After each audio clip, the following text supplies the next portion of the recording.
Last जो topic, अच्छा आप लोगों ने जो भी कुछ पूछना हो वो आप लोगों ने चैट बॉक्स में पूछना है। मैंने आपको उस दिन भी कहा था कि मेरे माइक लगा होता है तो मुझे आपकी आवाज नहीं आती, जो भी अगर आप बोलते हैं तो चैट बॉक्स में आप कोई भी क्वेश्चन कर सकते हैं।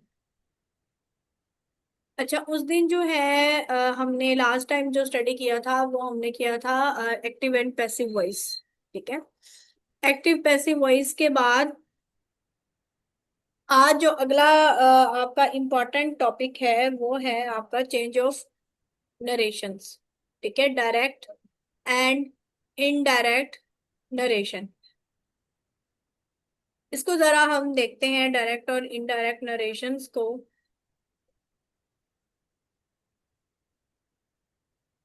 अच्छा, सबसे पहले तो आप जस्ट 1 मिनट।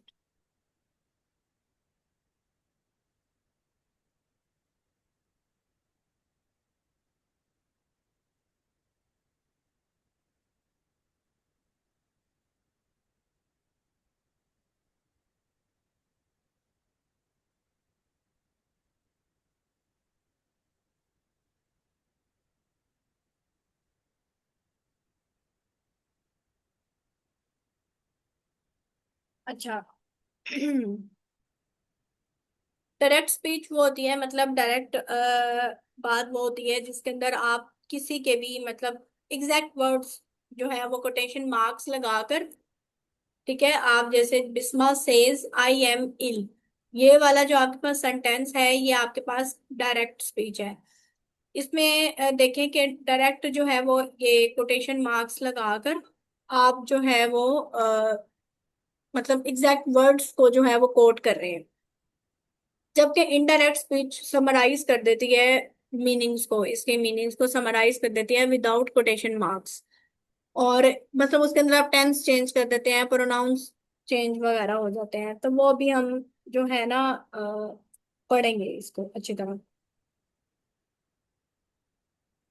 मतलब इनडायरेक्ट स्पीच में आप ये बताते हैं दस व्हाट वाज सेड, कि क्या कहा गया है। ठीक है, ये जैसे Bisma says I am ill, Bisma ने कहा मैं बीमार हूं। अगर इसका इंडायरेक्ट बनाएंगे तो Bisma says that she was ill, मतलब बिस्मा ने कहा कि वो बीमार थी। तब आपने उसके बता दिया कि क्या कहा गया था। ठीक है, तो वो इनडायरेक्ट में बात हो जाती है।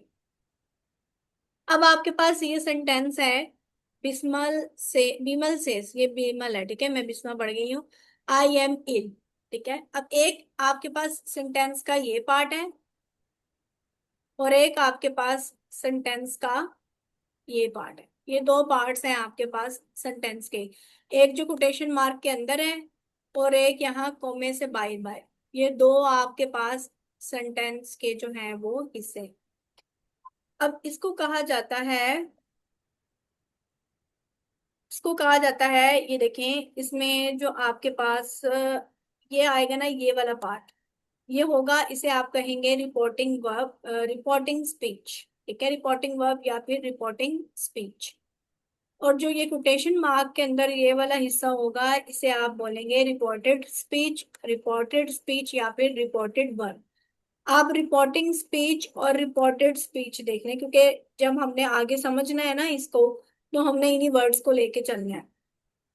अच्छा स्टूडेंट्स, अगर मेरी थोड़ी सी बोलने की स्पीड ज्यादा होती है तो काइंडली आप चैट बॉक्स में बता दिया करें। मेरी थोड़ी सी स्पीड जो है ना वो बोलने की ज्यादा है, तो मैं कोशिश तो करती हूँ कि मैं बहुत मतलब कम स्पीड में पढ़ाऊँ। ठीक है, तो कॉमे के इधर वाली साइड जो है वो हमारे पास होगी रिपोर्टिंग स्पीच, और जो कोटेशन मार्क्स में होगी उन्हें हम कहेंगे रिपोर्टेड स्पीच। यहाँ तक आई होप सो आप लोग को क्लियर हो गया होगा। अब हमने वन बाय वन रूल्स के जरिए पढ़ने। अच्छा, सबसे पहले तो ना मैं आपको, एक होता है फर्स्ट पर्सन, एक होता है सेकंड पर्सन और एक होता है थर्ड पर्सन। ये जिसने प्रोनाउन का लिया होगा तो उनको आइडिया होगा। फर्स्ट पर्सन जो होते हैं वो कौन सा होते हैं, आई और वी। ठीक है, फर्स्ट पर्सन होते हैं आई और वी, मतलब जो बात कर रहा है। सेकंड पर्सन होता है जिससे बात की जा रही है, वो होता है यू, ओनली यू।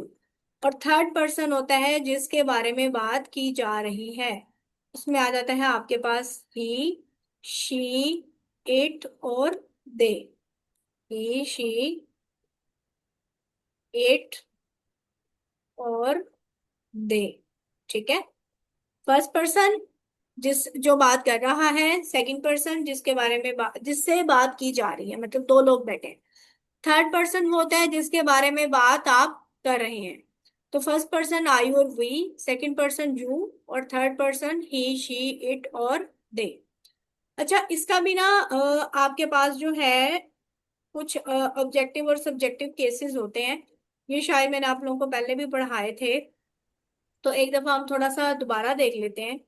ये देखें आपके पास, ये आप लोगों को शो हो रही है स्क्रीन? काइंडली बताइएगा, ये कर दे मैंने कर दे। स्विच किया है ना पीडीएफ। चलो। शो हो रहा है आप लोगों को? हाँ।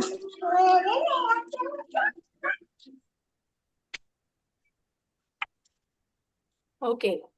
अच्छा, ये देखें, अब ये फर्स्ट पर्सन है, ये सेकंड पर्सन है, और ये आपके पास थर्ड पर्सन है।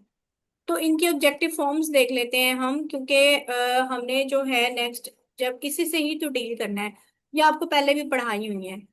आई की ऑब्जेक्टिव केस क्या होती है? मी।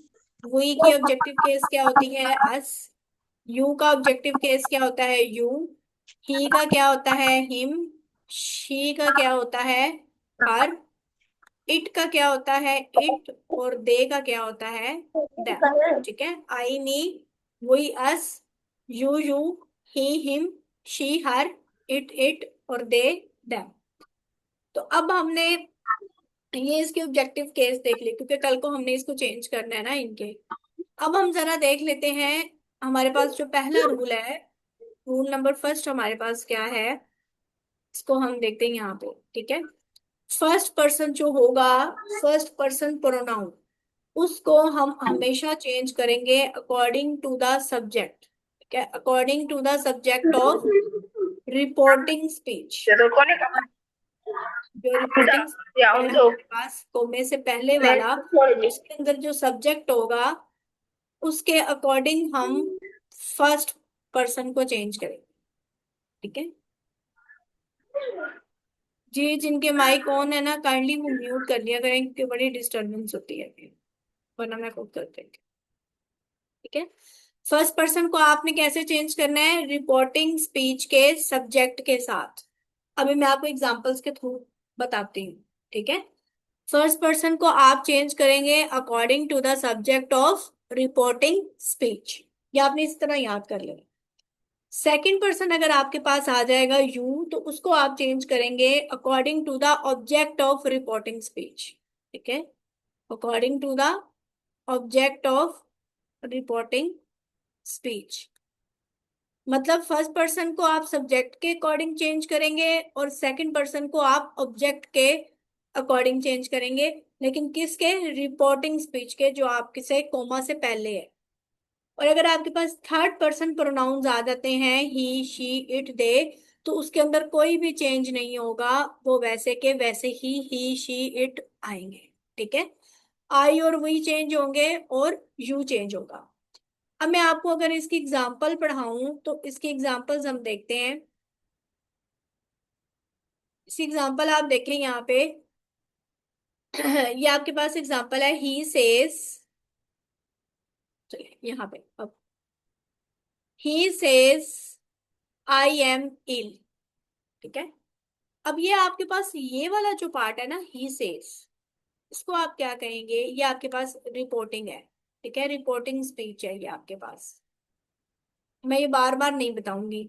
और ये जो कॉमास में है, इन्हें, ये क्या है आपके पास? Reported speech. ठीक है, रिपोर्टेड। तो हमने पढ़ा था। अब यहाँ पे आपके पास इसके अंदर क्या है? कौन सा आपके पास फर्स्ट पर्सन है, सेकंड पर्सन है, या थर्ड पर्सन है? तो इसके अंदर आई है। आई आपके पास क्या है? फर्स्ट पर्सन है। ठीक है, आई आपके पास क्या है यहाँ पे? फर्स्ट पर्सन है। तो हमने पढ़ा था कि फर्स्ट पर्सन को इनडायरेक्ट बनाते हुए हम अकॉर्डिंग टू सब्जेक्ट चेंज करेंगे। किसका सब्जेक्ट? रिपोर्टिंग स्पीच का। अब रिपोर्टिंग स्पीच का सब्जेक्ट कौन सा है? रिपोर्टिंग स्पीच का सब्जेक्ट है ही। ठीक है, रिपोर्टिंग स्पीच का सब्जेक्ट क्या है? ही। तो अब फर्स्ट पर्सन आपके पास इधर आ गया, तो इसको आप चेंज करेंगे अकॉर्डिंग टू ही। समझ आ रही है? जैसे इसका इंडायरेक्ट होगा, he says that he is ill. देखिए, तो आई की जगह क्या आ गया? ही आ गया। तो मैं आपको यही बात बताने की कोशिश कर रही हूँ, अगर यहाँ पे वही होता तो फिर यहाँ पे भी वही आ जाना था आई की जगह। ठीक है, अगर यहाँ, सॉरी, अगर यहाँ पे शी होता तो यहाँ पे भी शी आ जाना था। तो आई किस में चेंज हो गया? आई को आपने चेंज करना है अकॉर्डिंग टू ही। ठीक है, सब्जेक्ट के अकॉर्डिंग चेंज करना, फर्स्ट पर्सन को। क्लियर हो गई? शायद आपको एग्जांपल से क्लियर हो गया होगा। ये थोड़ा सा ना इनडायरेक्ट इनडायरेक्ट जो है ना, ये थोड़े से कॉम्प्लेक्स हैं, तो आपको इनको समझने में मुश्किल हो सकती है। ये देखिए, नेक्स्ट आपके पास है, she says my book is new.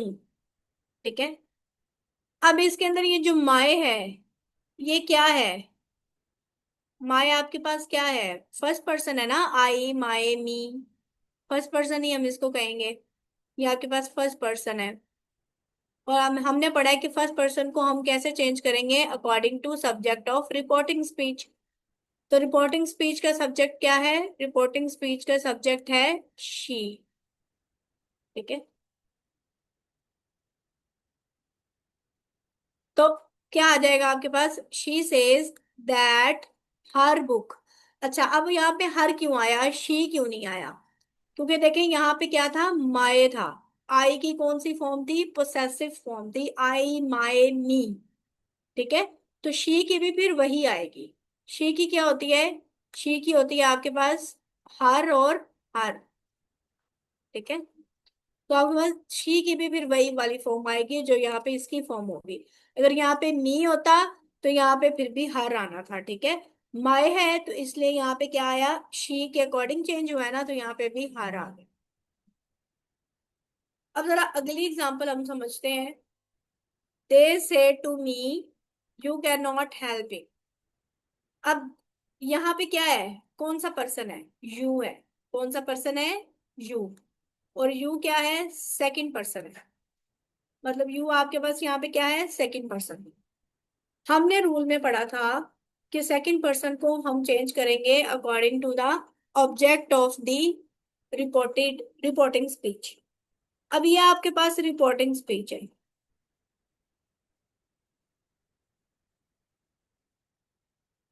Ji mine होता तो देन फिर भी हार आना था। ठीक है, विशी हार हार। इसलिए मैंने वो पीछे आपके साथ वो फॉर्म्स पढ़ाई थी मैंने आपको। अब इसमें अगर देखें आपके पास, तो दे क्या है? दे आपके पास सब्जेक्ट है। ठीक है, से आपके पास क्या है? वर्ब है। और इसमें मी आपके पास क्या है?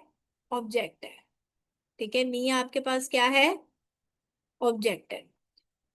तो हमने पढ़ा था कि अगर सेकंड पर्सन होगा, अब सेकंड पर्सन यहाँ पे यू है, सेकंड पर्सन है, तो उसको हम चेंज करेंगे according to the object of reported speech. तो इसमें ऑब्जेक्ट क्या है? मी। तो यू का, यू है सिर्फ, तो यहाँ पे मी की कौन सी फॉर्म आएगी? आई। ठीक है, तो क्या हो जाएगा? दे से टू मी दैट। तो यू किस में चेंज हो गया? मी के अकॉर्डिंग आई में चेंज हो गया। ठीक है, they say to me that I can not help you. Clear है? इस तरह से आपने चेंज करना है। और अगर यहाँ पे होता आपके पास, for example, she she says, या नहीं, मैं आपको कोई और एग्जांपल देती हूँ। हाँ, दे दे सेड, दे सेड,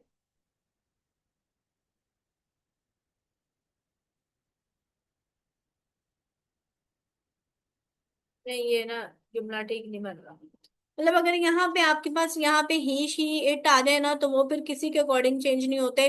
वो वैसे आगे भी आप उसको ही शी इट और दे ही लेकर जाते हैं। थर्ड सेंटेंस दोबारा समझाऊं?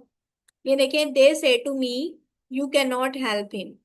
तो हमने रूल पढ़ा है कि यू यहाँ पे आपके पास क्या है? सेकंड पर्सन है। यू आपके पास क्या है, सेकंड पर्सन है। तो हमने पढ़ा है कि सेकंड पर्सन को हम कैसे चेंज करेंगे, अकॉर्डिंग टू द ऑब्जेक्ट। तो यहाँ पे आपके पास दे क्या है, सब्जेक्ट है। से क्या है, वर्ब है। और ऑब्जेक्ट क्या है, मी है। ठीक है, ऑब्जेक्ट क्या है आपके पास, मी। तो अब आपने सेकंड पर्सन को किसके अकॉर्डिंग चेंज करना है, ऑब्जेक्ट। मतलब यू को आप चेंज करेंगे मी के अकॉर्डिंग। तो दे से टू मी दैट, अब यहाँ पे आई क्यों आया, यू की जगह। यू की जगह यहाँ पे आई इसलिए आया क्योंकि मी के अकॉर्डिंग चेंज हुआ।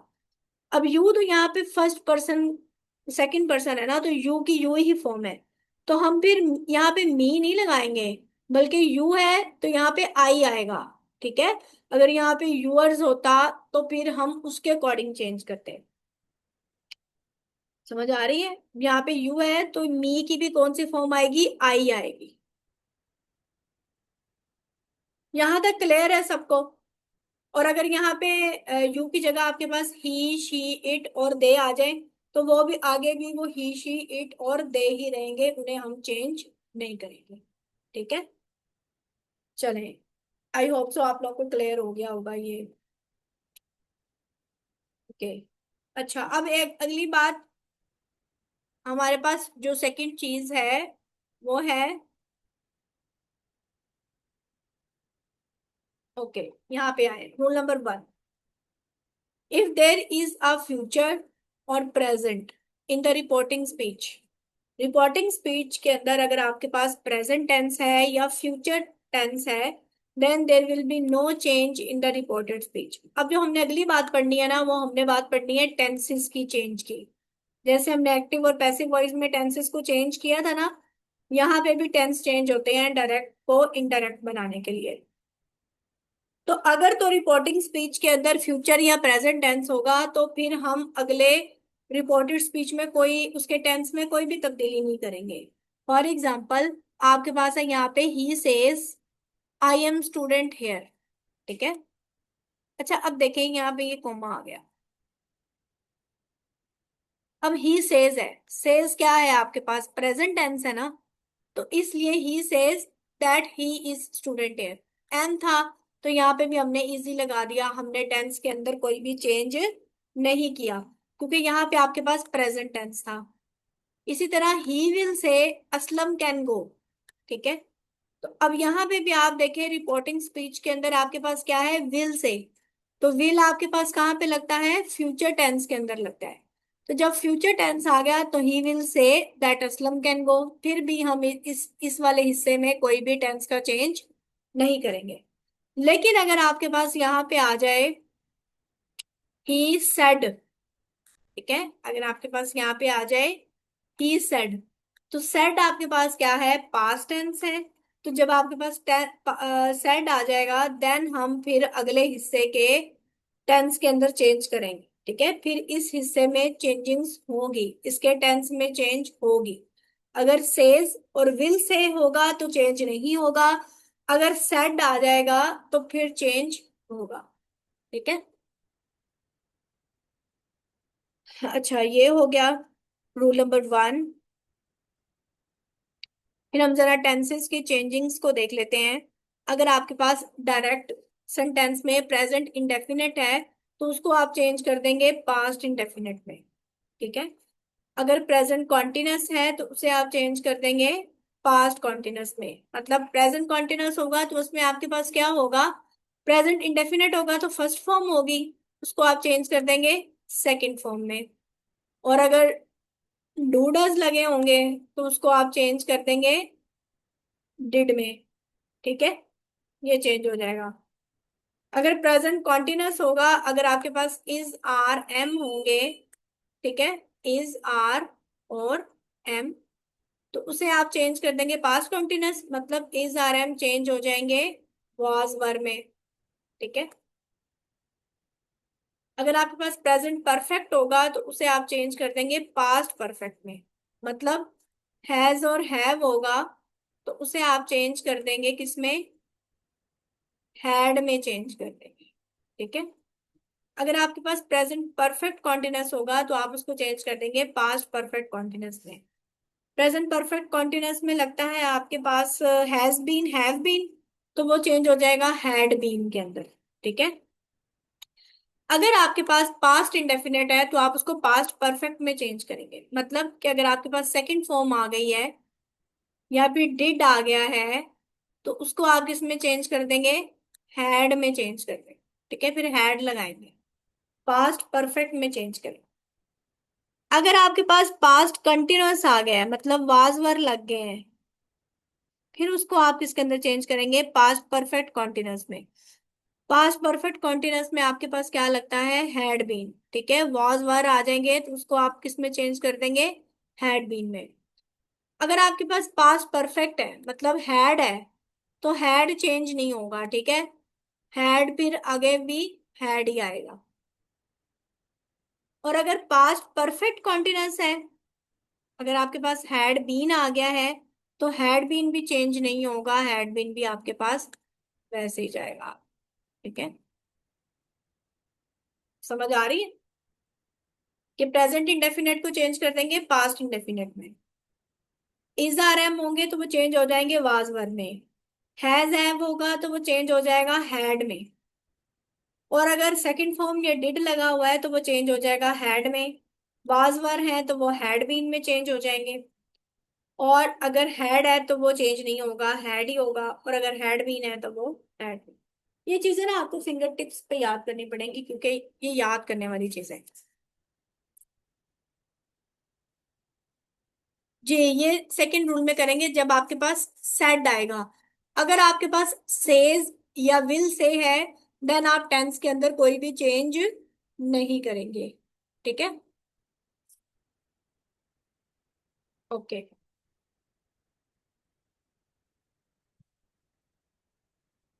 जी जी, अभी सारे आहिस्ता आहिस्ता सारे ही आएंगे, अभी तो हमने कुछ किया ही नहीं है।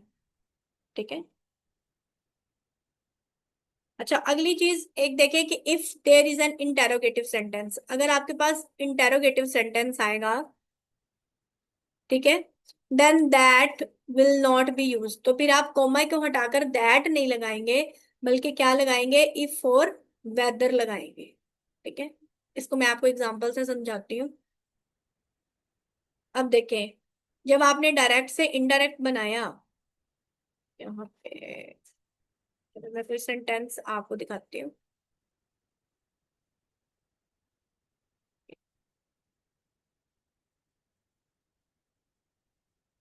जस्ट वन,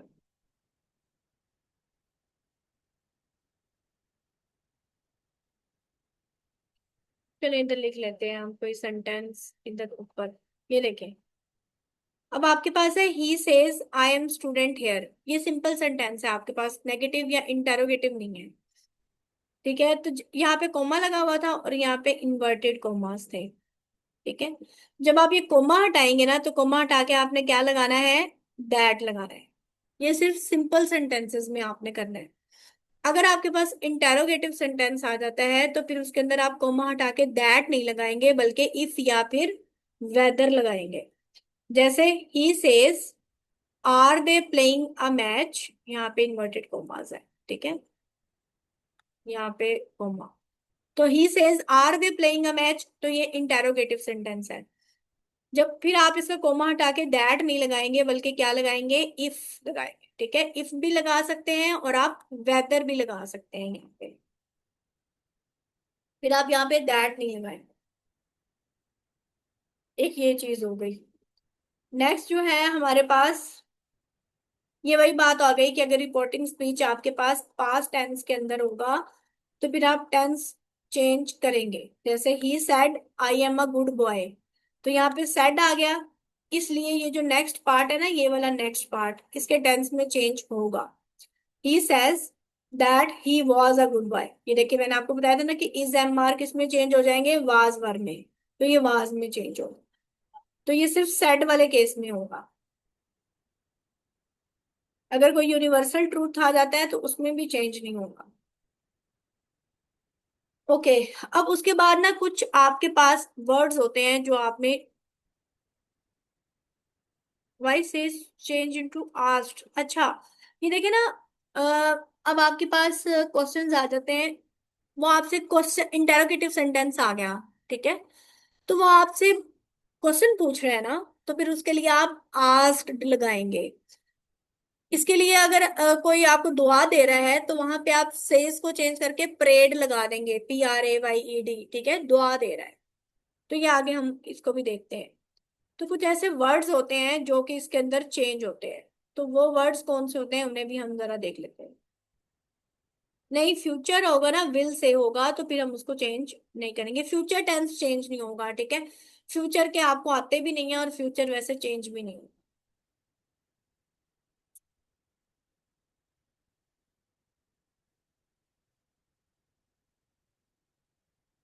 सॉरी, इसमें यह है कि अगर फ्यूचर फ्यूचर में आपके पास विल और शैल होगा, ठीक है।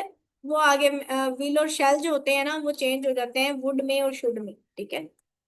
विल विल और शैल ही होगा, ठीक है, इसके अलावा आपको नहीं आएंगे।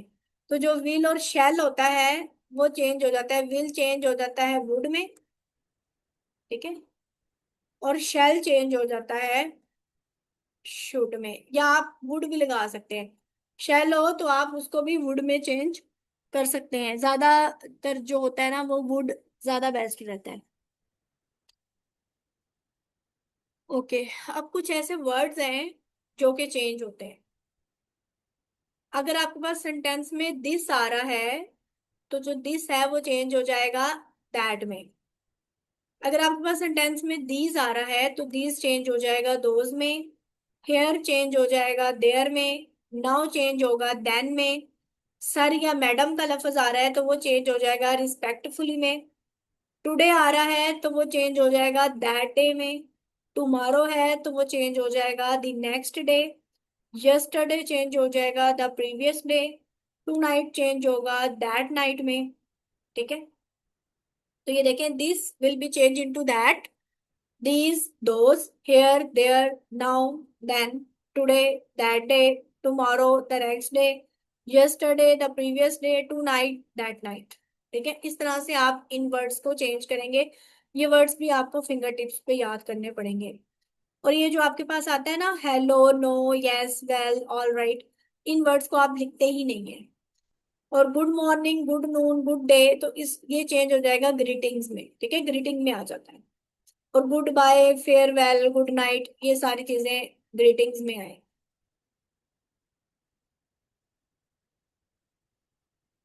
ओके, अब हम जरा बना के देखते हैं ताकि आपकी थोड़ी सी प्रैक्टिस भी हो ना। अच्छा, इम्पेरेटिव सेंटेंसेस।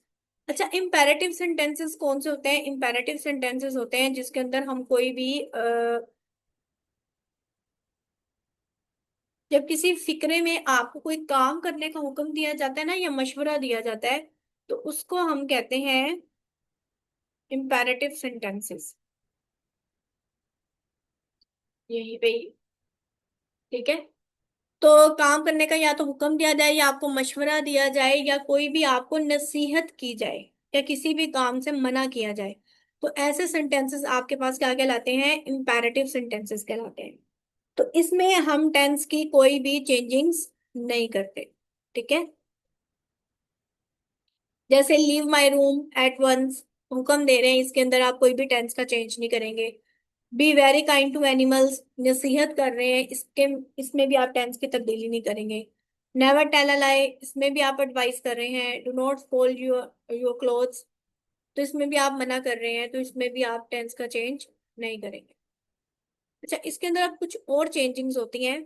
इसमें इंपेरेटिव सेंटेंसेस में जहां हम दैट लगाते हैं ना, दैट लगाते हैं, वहां पे फिर हम क्या लगाते हैं? फिर हम टू लगाते हैं, ठीक है। दैट की जगह क्या लगाते हैं? टू लगाते हैं। अब एक दो सेंटेंसेस हम लोग करके देखते हैं, फिर आप लोग को इसकी अच्छी तरह समझ आएगी।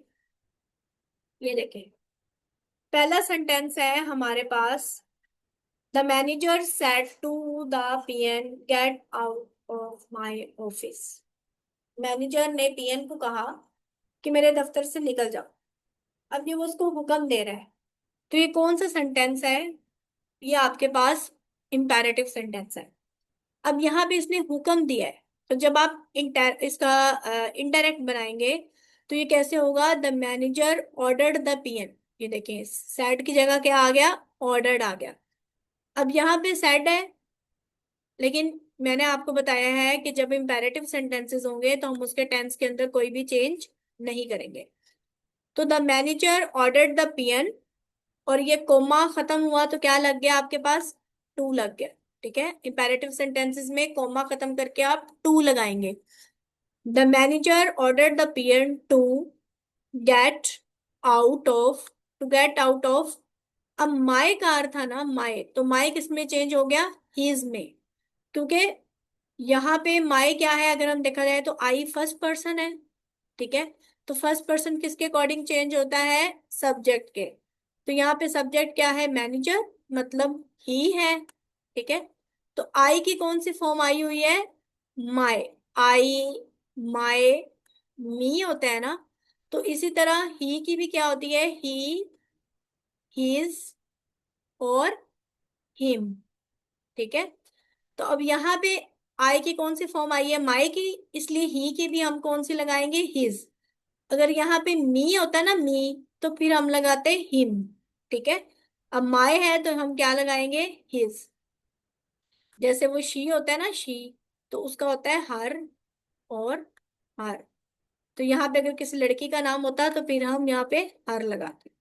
तो the manager ordered the peon to get out of his office. बस, ये आपके पास इसका इंडायरेक्ट है। समझ आइए स्टूडेंट्स यहाँ तक, काइंडली बताइएगा कि आप लोग को यहाँ तक समझ आइए।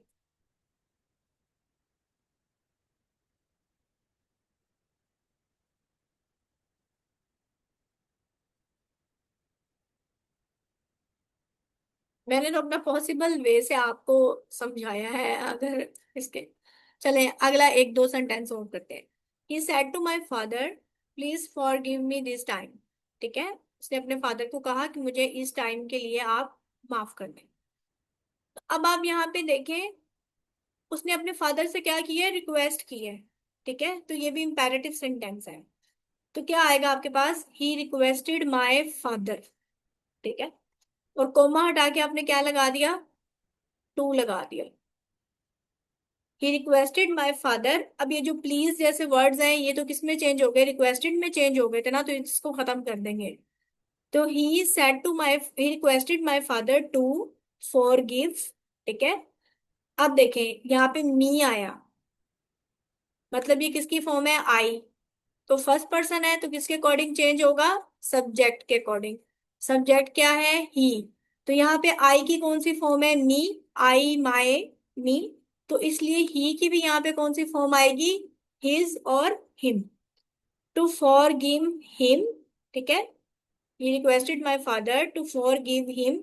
और ये दिस था तो मैंने आपको बताया दिस किस में चेंज हो जाएगा, दैट में। He requested my father to forgive him that time. बस, फिर ये आपने कॉमर्स खत्म कर। इस तरह से आपने रूल्स को देखते हुए आपने इसका इंडायरेक्ट बनाना। ठीक है, एक क्वेश्चन और कर लेते हैं। Mother said to me never tell a lie. अब मदर ने मुझे मना किया है कि आपने कभी भी झूठ नहीं बोलना। तो ये एक इंपेरेटिव सेंटेंस है। अब मना किया है, तो मना करने की इंग्लिश क्या होती है, फॉरबेड। तो मदर फॉरबेड मी। ठीक है, कॉमा हटा के क्या लगा दिया हमने, to. Mother forbade me to tell a lie. बस, ये नेवर जैसे वर्ड्स खत्म हो जाते हैं क्योंकि फॉरबेड आ गया तो अब नेवर नहीं है। क्लियर है। अच्छा नेक्स्ट, आप ये सारे मैं आपके साथ शेयर कर दूंगी, आप इसकी प्रैक्टिस कीजिएगा। इंटेरोगेटिव सेंटेंसेस में टेंसेस की चेंज होती है। ठीक है, इसमें जो हमारे पास सेड होता है ना उसको हम चेंज कर देते हैं आस्क्ड के अंदर, और दैट की जगह हम क्या लगाते हैं, इफ या फिर वेदर। ये इंटेरोगेटिव सेंटेंसेस के लिए है कि इफ लगाएंगे या फिर आप वेदर लगाएंगे। एडवाइस भी कर सकते हैं आप, वहां पे फॉरवर्ड ना करें, आप एडवाइस कर दें, कोई मसला नहीं है। ये देखिए आपके पास इंटेरोगेटिव सेंटेंस है, I said to him when do you get up. ठीक है, तो ये आपके पास आ गया interrogative sentence, I said to him when do you get up. तो सेड की जगह फिर क्या आ जाएगा, आस्क्ड, आई आस्क्ड हिम। ठीक है। अब यहाँ पे आप इफ लगा भी सकते हैं, ना भी लगाए, क्योंकि व्हेन वगैरह आ गया ना, तो यहाँ पे आप ना लगाएं, इफ और whether. I asked him when. ठीक है, व्हेन वैसे ही आएगा, व्हेन आ गया। When do you get up. अब डू क्या है आपके पास, यहाँ डू है आपके पास प्रेजेंट इंडेफिनिट टेंस, तो इसको आप चेंज कर देंगे पास्ट इंडेफिनिट टेंस में। मतलब कि ये जो अब व्हेन आ गया ना, व्हेन यू है, तो यू क्या है आपके पास, सेकंड पर्सन है। यू आपके पास क्या है यहाँ पे, सेकंड पर्सन है। और हमने पढ़ा था कि सेकंड पर्सन किसके अकॉर्डिंग चेंज होगा, सेकंड पर्सन चेंज होगा अकॉर्डिंग टू द ऑब्जेक्ट। अब इसमें आई क्या है आपके पास, सब्जेक्ट, और हिम क्या है, ऑब्जेक्ट है। तो यू फिर किसके अकॉर्डिंग चेंज होगा, हिम के अकॉर्डिंग चेंज होगा। ठीक है। अब यू था तो हिम का भी ही आएगा। ठीक है। तो व्हेन ही, अब गेट था, फर्स्ट फॉर्म ऑफ वर्ब थी, तो वो किस में चेंज हो जाएगी, सेकंड फॉर्म ऑफ वर्ब में, when he got up. I asked him when he got up. बस। अब यहाँ पे जब व्हेन, व्हाट, व्हाई वगैरह आ जाएंगे ना, फिर आप इफ और वेदर नहीं लगाएंगे। अगर आपके पास यहाँ पे, but this is about his daily